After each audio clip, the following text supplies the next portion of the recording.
Hey, what's going on YouTube? I'm going to build a stand for a double 180. This is the brand new 180 that we've got, and I'm going to build a stand just like this one. I had to change the dimensions of it. I had to make this section in here a little bigger, and I added an inch to the overall length. So I had to make up some brand new plans. Just a little quick spot where it's going to go. You can see Samson's tank is gone, and Big Hoss's tank is gone, and the fry tanks are gone. The double 180s are going to go right here, and then these two tanks right here with the Midas that are sold to Richard in there, and the Rivulatus are going to move into the smaller fish room, and these two tanks will be sold, and this stand will be dismantled, and I will probably burn most of it. But yeah, so next I'll just keep doing little clips, and we'll get everything edited together, so we're going to be good to go. So stay tuned. Alright, we're back for part 2 here. This is the plans that I drew up.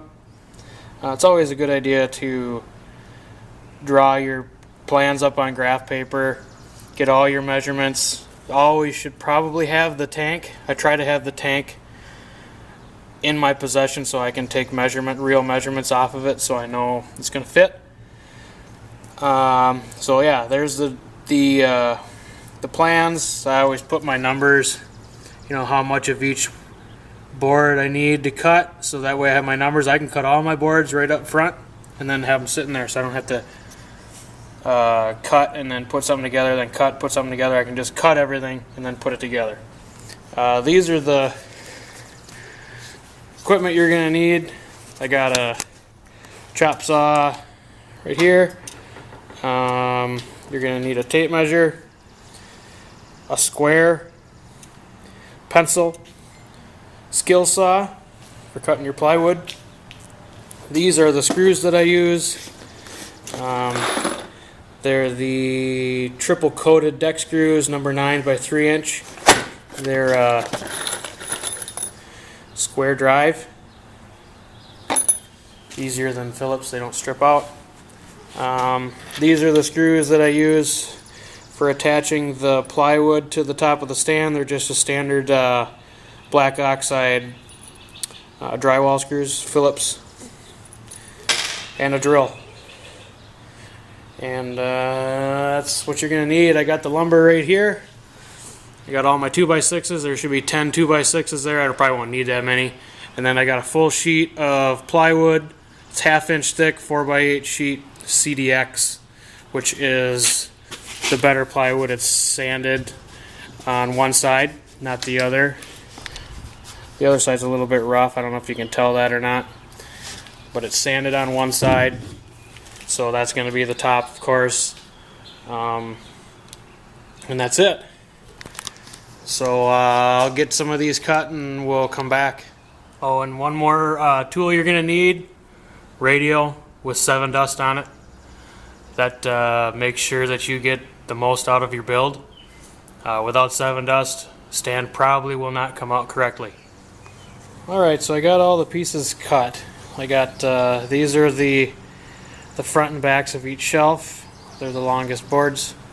I got all the others cut over there. I just wanted to go over what we do here is you're going to take and put a pretty small drill bit in your drill, and then wherever you're going to put screws through the outside boards, like these shorter pieces are going to screw to the inside of this and go down to make your rectangles.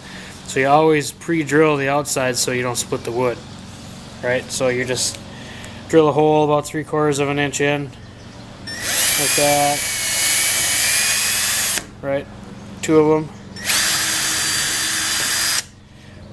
and then you just put your screws in there. So when you put your next board on, you don't split this outside board, because sometimes the boards can be dry and they'll split, and we don't want that.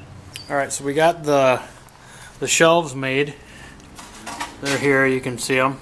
3 screws in each. Then there's a center support 3 screws, another center support, 3 screws, and the end piece, 3 screws all the way around. Right? 2 shelves. Now you got your piece of plywood. You mark your, for this particular setup, you got to mark it at 24, which is, you got to rip the sheet of plywood right in half. So you're going to need a chalk line. That's the easiest way. You know, make your mark on each end, run your string down, snap a line, then you rip it with your skill saw. Alright, so now we ripped the plywood and we've put it on one of these shelves.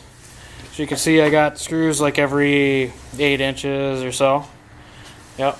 And then where the center thing is, you go across, right? Make sure the screws are countersunk a little bit so they're not sticking up, so they're not hitting on the frame of the tank. And anytime anybody gets any plans from me, I always count for the plywood, so because my center or my next pieces sit on top of this, so you got to always add that 1/2 inch or whatever thickness plywood you're going to use. Okay, that's pretty critical, otherwise your numbers will be off. But that's what we're going to do. There's one done. Now we're going to screw the other one on. Alright, so now we got the uprights are on. I put 5 in each bottom piece.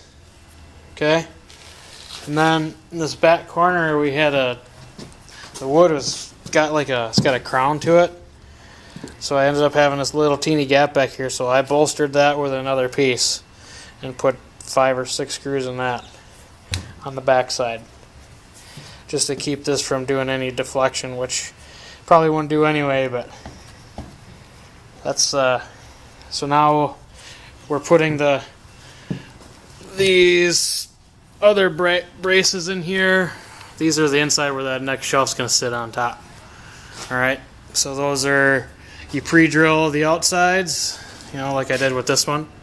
Just pre-drill them, put the screws in, and then screw these together on the, put these on the inside, flush them out, flush them on the outside, of course, and then screw them in. I think there's 5 screws in that.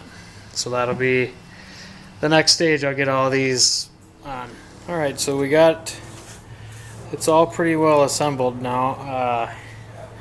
Got the top on. I decided to run the plywood out to the edge of the boards this time rather than leaving it in here where I normally do. These boards were really rough as far as warped, and they were pretty straight when I got them, but in the week since I picked them up they warped a little bit, so trying to deal with the crowning boards and stuff was kind of tough. But anyway, everything is sitting, make sure everything's always sitting securely. You know, this shelf on here, there's no gap in between there. That's the critical type of stuff. One thing I've started to do on most of these stands is I'm putting a gusset from here to there. So I'll cut a 2x6 and screw it in across there so it doesn't do any of this stuff.